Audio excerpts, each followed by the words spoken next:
Bacaan kita kali ini adalah seputar santet. Lebih tepatnya, kita akan membahas tentang hal-hal apa saja yang secara tradisional dipercaya dan dilakukan sebagai cara menghindari santet.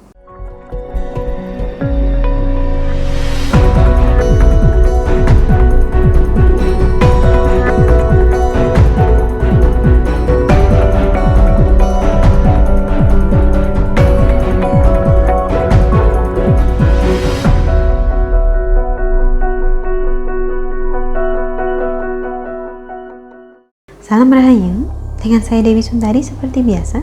Apa kabar Anda? Saya doakan semoga selalu sehat dan senantiasa diberikan kemudahan serta keselamatan dimanapun Anda berada. Bacaan kita kali ini adalah seputar santet.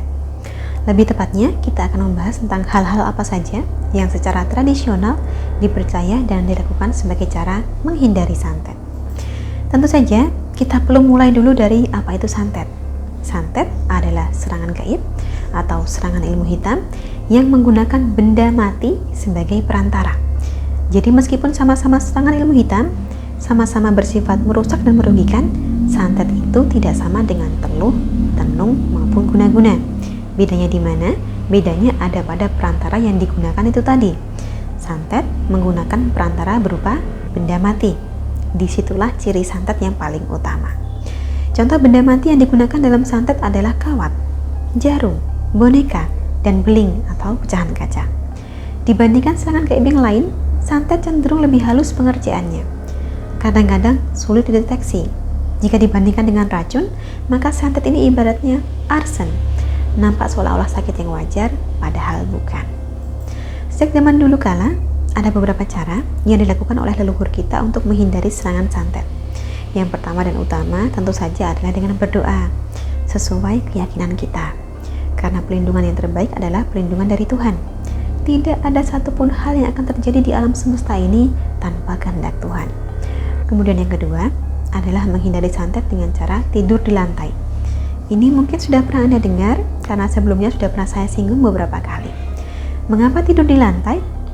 Karena santet akan netral bila mengenai bumi.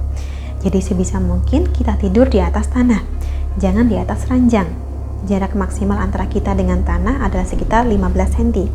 Jadi umumnya kalau dimaksudkan untuk menghindari santet, maka tidurnya hanya beralas tikar saja.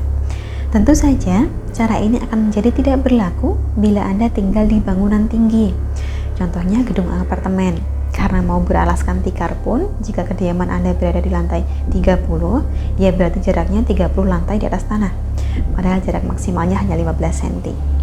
Ketiga, cara lain yang bisa dilakukan untuk menghindari santet adalah dengan menanam tanaman tertentu yang mampu menangkal ilmu hitam. Ini juga sudah pernah saya sebutkan sebelumnya.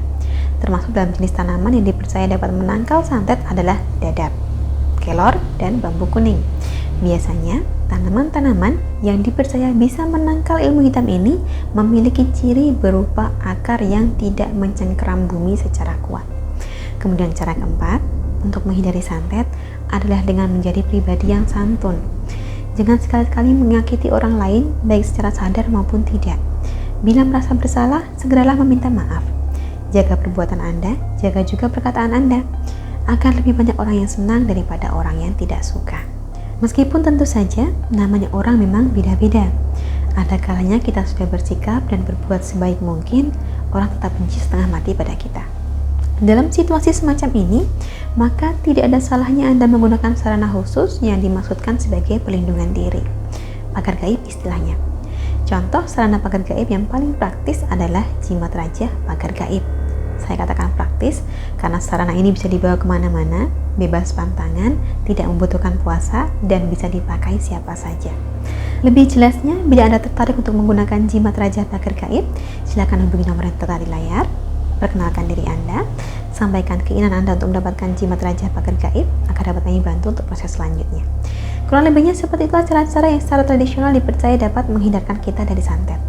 Semoga menjadikan wawasan sekaligus pemahaman tersendiri. Saya ucapkan terima kasih untuk Anda yang telah menyaksikan. Sampai jumpa di kesempatan selanjutnya dan salam Rahayu.